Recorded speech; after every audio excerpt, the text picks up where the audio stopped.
নমস্কার বন্ধুরা, চলে এসেছি আমাদের নর্থ বেঙ্গলের স্পেশাল একটা রেসিপি নিয়ে।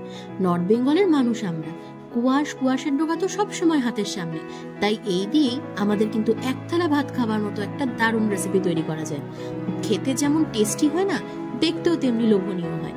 তোমরা দেখতে পাচ্ছ তো, হাতের সামনে ঘরে যা যা সবজি থাকবে, ব্যাস সর্ষে দিয়ে অল্প মাখা মাখা করে নিলে কিন্তু আমাদের কুয়াশের ডোকার রেসিপি তৈরি। তাহলে চলে যাই রান্নার মূল পর্বে।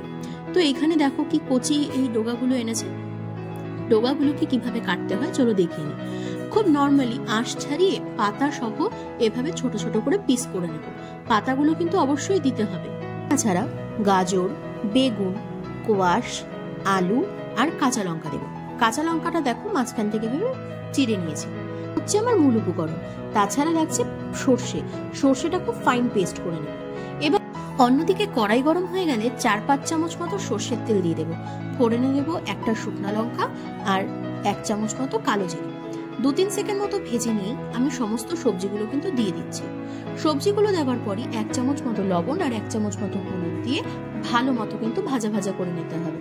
খুব বেশি কড়া ভাজা করব না, এই 70% মতো ভাজা করে নেব।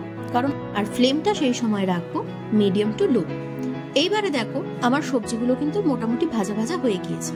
এবারে আমি অ্যাড করে দেব ডোগাগুলো, কুয়াশের ডোগা আর পাতাগুলো। দেখো কি সবুজ রং না, দেখলেই না নিত্য নতুন রেসিপি বানাতে ইচ্ছা করে। তো যাই হোক, এই রেসিপিটা সবার আগে শেষ করে নিই, তাই না? তো যাই হোক, এটাওকে বেশ ভালো মতো কিন্তু ভাজা করার জন্য লো ফ্লেমে দিয়ে এভাবে ঢেকে ভাজবো।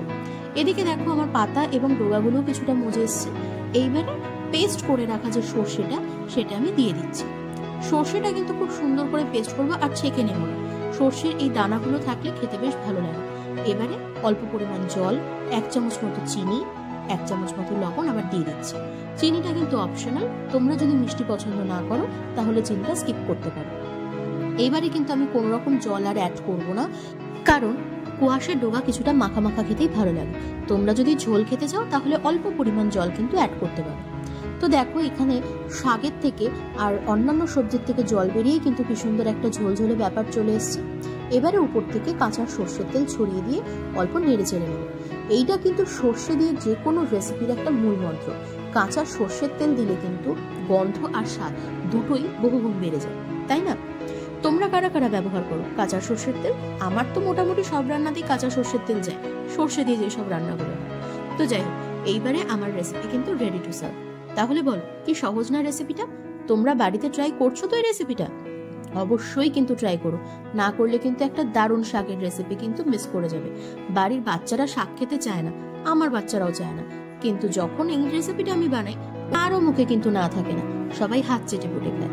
তোমরা কিন্তু অবশ্যই ট্রাই করো। আর তোমরা যারা আমার চ্যানেলে নতুন তারা অবশ্যই পাশে থেকো আর সাবস্ক্রাইব করে পাশে থাকা বেল আইকনটি প্রেস করো সবার আগে নোটিফিকেশন পেতে।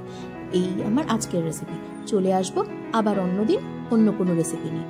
তোমরা ততদিন সবাই ভালো থেকো, সুস্থ থেকো। নমস্কার।